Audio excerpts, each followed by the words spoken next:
Hey guys, I finally finished it. It took me over 100 hours, but this bad boy is done.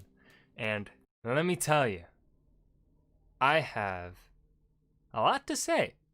Now, this is going to be the this is the spoiler-free review here for Assassin's Creed Valhalla. For those that do not know, as the title says, actually I don't know which title I'm saying. I mainly study I am I study in the Viking Age period for England. Mainly I look at the Wessex politics, like Wessex politics. So mainly Alfred the Great of the late 800s. That is what I study. That is what my thesis is going to be on. So, yeah. But let me say I genuinely enjoyed this game. Now the combat is not my cup of tea. I do not like it. And for some context on my thoughts on previous Assassin's Creed, I did not play Odyssey. I played Origins on release and I did not like it. I played through all of Origins and I found the game to be extremely bland and boring. I did like Bayek's voice actor. He was really good. He was probably the only good part for me in Origins. I did not like the story. I was not interested at all in the modern day stuff that was going on in Origins. However, in Valhalla, I was starting to get a little bit intrigued. I was interested. In Black Flag, I was not that interested. I was slightly interested in Assassin's Creed 3 for the modern day stuff, but not that much. So, Valhalla, they have done something where I found myself actually being rather intrigued and wanting to learn more about what was going on in the modern day. The story for Eivor, pretty good. I liked it. I don't really have many complaints on the story itself. However, okay, well, I guess I do have a couple complaints. But I'm not gonna detail them out too much here. You'll have to go to the spoiler review, to see exactly what I am talking about. But for me, in my opinion, it felt like the game just kind of ended. It felt very abrupt. It didn't feel like things really ended. Like it definitely feels like there's going to be more. Like there like the story isn't done, right? Uh which I can understand on the Eivor side of things, because obviously they don't kill, they have not killed the character you play while you play him, right? Because then you can't really go back in the Animus and continue playing him. So, they keep him alive at the end of the story, at the end of the game story. But, yeah. And then the other complaint is some character progression seemed a little rushed. Some character feelings felt a little bit kind of coming out of left field. Um, the story, it moves very slowly in the beginning. There isn't a really obvious act structure as there has been in previous Assassin's Creeds. However, this one, despite that, I guess I would say Act 1 is when you are in Norway. So then Act 2 being probably first half of no. Act 2 being when you land at England and then before events start really picking up and speeding up, you kind of spend a good, probably, if you're like me and you go for all of the extra stuff when you go into a new zone, you will probably spend 50 to 60 hours getting all the side stuff done before you move past what I consider Act 2. And if, of course, you want a clear understanding of what I'm considering like Act 2, that's going to be discussed in the spoilers discussion. I'm trying my best here to not spoil anything. combat I did not like. It was boring. It was meh. I personally enjoy the older Assassin's Creed combat. Now, I will say, though, that they did bring back assassinations. And I like what they're doing with the assassinations in this game. You have to increase your skill level as an assassin to be able to one-hit assassinate higher leveled enemies, which in a certain sense makes sense, right? Because a higher skilled enemy is going to be tougher to get the drop on, right? Even if you're right behind him and you snuck up on him. So they do a time, you have to time it right in this little red zone to get the kill, which, I don't mind it. It makes some sense.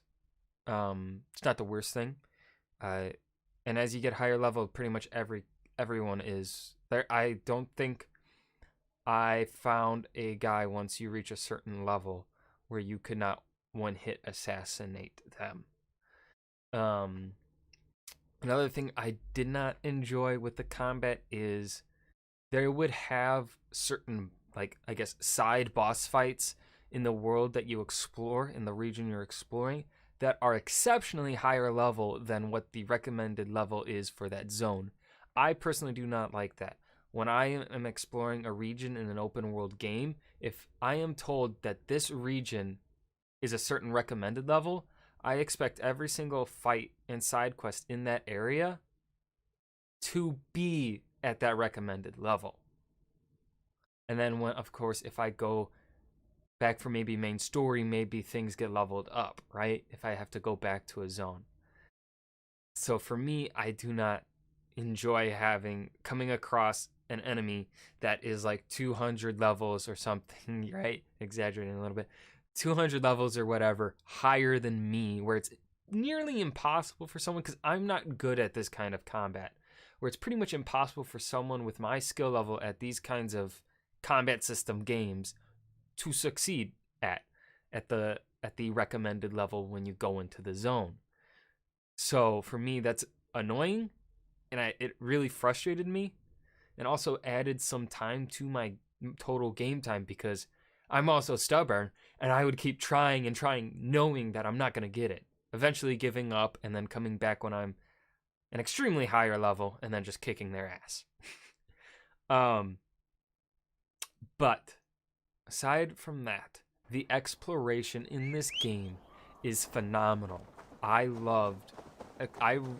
only started fast traveling when I was at the end of the game, and I was just like wanting to get the story done, because I was like, I had already explored everything. I just want to get the story done because I'm really loving the story and I want to know what happens next. That's where I was at the end of the story. I forgot another complaint. There are a lot of bugs. And a lot of annoying bugs. And this really brings down the game, in my opinion. Because for me, I'm someone that if I enjoy a game, if the gameplay is a lot of fun, then the story doesn't need to be that good. Or if the story I find to be really good, then the gameplay can be a boring loop. And in this case, Valhalla has a boring gameplay loop, in my opinion. However, the story I found to be extremely enjoyable. However, the bugs can dampen that experience. And for me, that brings down the score, right? I could give a game, let's look at Ghost of Tsushima. It had a relatively basic gameplay loop throughout its whole game. You only got to use a katana and a bow, and you had access to both those weapons pretty early on in the game. This is the same. You have access to an axe and a bow from the beginning of the game. Now, of course, there is more weapon variety in this game than Tsushima has. However, they pretty much all act the same. Obviously, two-handed weapons are slower than the single-handed, right? And they'll do more damage, they have a longer reach, etc., etc. There's differences there in the way they work. However, it's still like kind of hack and slashy, and that's not my thing. What else? What else? But yeah, my biggest gripe with the game uh is the combat. Um, but man, I'm trying to think of how to word the story without spoiling things. I genuinely enjoyed the story. Honestly, I would, if I were to rate the game on story alone, I think I would have to give it a 9 out of 10. There are some pacing issues once you move on into through Act 2, what I consider Act 2, and later, well, the later end of Act 2 and Act 3. There's some pacing issues with, honestly, kind of all of Act 3 a little bit. Um, but yeah, aside from pacing issues, I think the story was really really good and enjoyable. The voice acting was pretty good all around. Um, Also with the side characters that you found exploring the world and stuff, their voice actors were usually pretty good too and enjoyable. Like I didn't I think there was only a couple characters in the whole game where I was like, "Oh my god, shut the fuck up." Right? There are only a couple characters and it wasn't their voice actors' fault. It was just the way that the writing was done because they were intentionally written, I'm assuming intentionally written to be disliked by the player. So that out of the way, ignoring, that is fine if a character is intentionally written to be annoying, as probably these characters I am thinking about were. But the side quests themselves were really enjoyable. The puzzles in this game were really enjoyable. I only found myself hating the cairn puzzles, which uh, the cairns are these where you stack these stones on top of another. Uh, I did not enjoy those. I enjoyed the early ones because they were relatively simple. However, the ones as you get into the higher level zones where you just have to stack them at a ridiculously high level, and honestly, I could not figure them out on my own, or if I were to figure them out on my own, it would take too long. And I don't enjoy spending that long on puzzles. I want I want my puzzles to be challenging enough to where I can figure it out in if I can figure it out in the 5 to 10 minute range, that's what I consider a good puzzle. It's challenging enough to make me spend time and think. However, it's not too challenging to where I'm just like where I feel like I'm wasting time.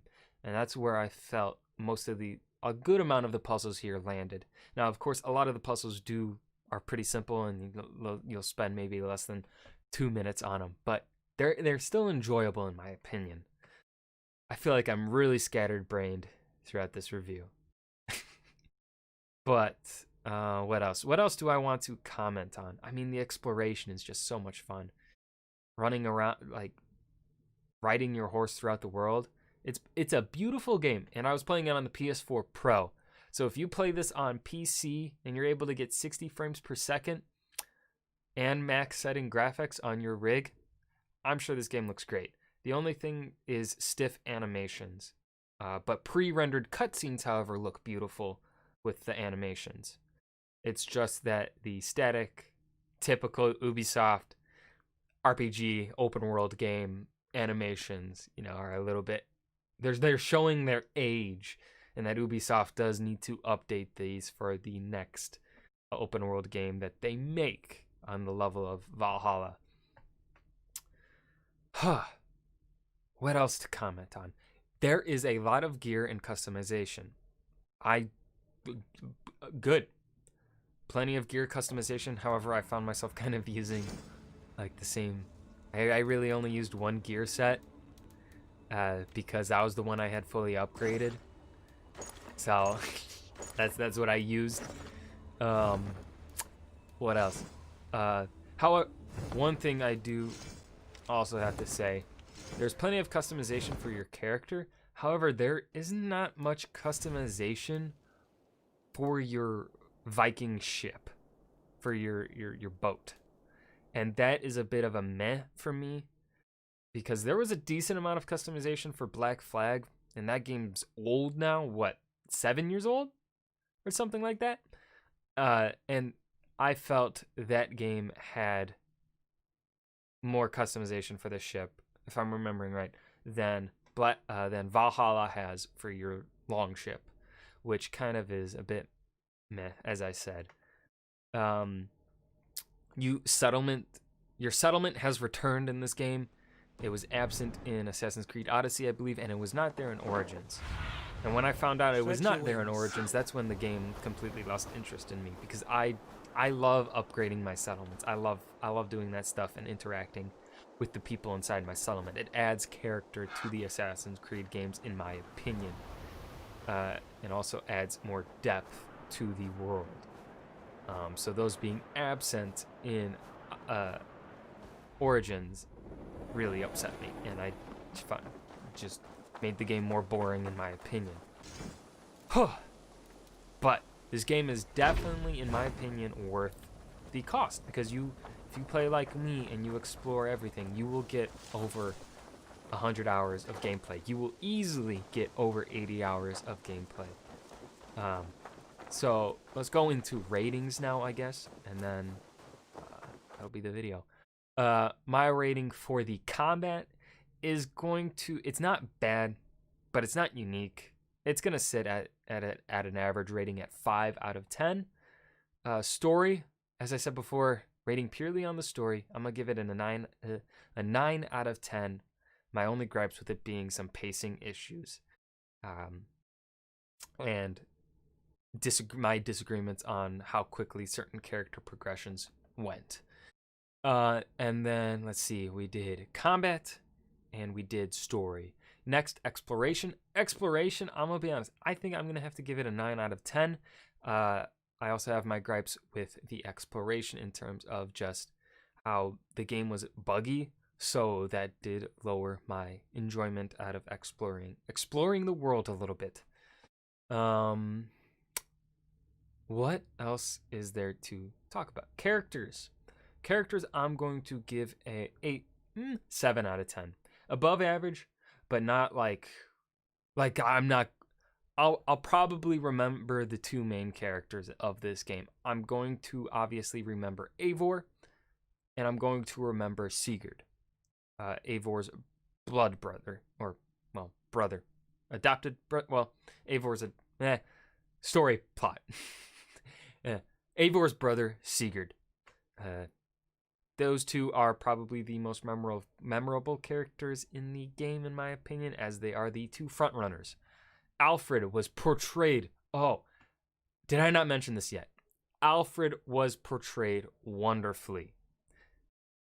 In my opinion, this portrayal of Alfred challenges the performance given in the TV show Last Kingdom for my opinion of best Alfred portrayal in pop culture. This Alfred was phenomenal. Phenomenal. I cannot speak. This Alfred's portrayal was phenomenal. I think I'm having a stroke. This Alfred's portrayal was phenomenal. I cannot say this word. Alfred's portrayal was great. It was his voice matched the face they gave him, his body, it matched the way he moved. They gave him, he moved differently than the other characters, right? He had that kingly essence, and honestly, he is very similar in personality to the Alfred that is portrayed in Last Kingdom as well. So it's a good portrayal of Alfred. Overall, the Wessex politics, the politics of this time period England, it's fairly accurate. This game is definitely not a historically accurate game. The gear and weapons are not historically accurate at all. They probably don't have, I don't think they have the proper proportions, and the way gear is designed is not how gear or armor would be designed historically during this time period. However, despite that, what they do get pretty accurate in terms of historicalness is, as I said, the portrayal of Alfred and the progression of the Great Heathen Army. They do like the Norse Dane control over England. They do get that aspect. They hit that pretty good, in my opinion.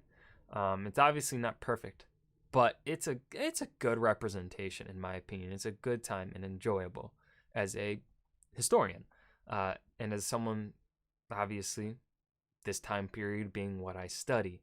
Now, if you're just a fan of history and maybe you don't know much about this time period, you will learn some things. I will say, Assassin's Creed is typically really good about giving you history.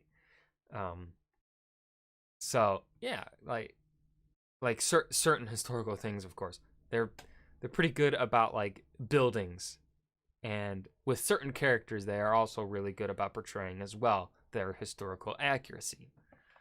But yeah, also there was a really good twist towards the end of the game that I fucking loved. So, and it involves Alfred. And that's all I'm going to say on that. My final score for this game, I think I'm going to give it an 8 out of 10 because I found myself genuinely enjoying the story of Eivor. Despite my complaints with the combat and the amount of bugs that I experienced while playing on PS4 Pro, I found myself genuinely enjoying this game. That's going to do it for the review. If you want to hear a more in-depth talk on certain aspects of the story and places you explore, go ahead and check out my spoiler review. I'm posting it the same time as I am posting this, so there you go. But yeah, I hope you guys enjoyed. I'll see you guys in my next video, and yeah, hit that like button and subscribe for more. Thank you.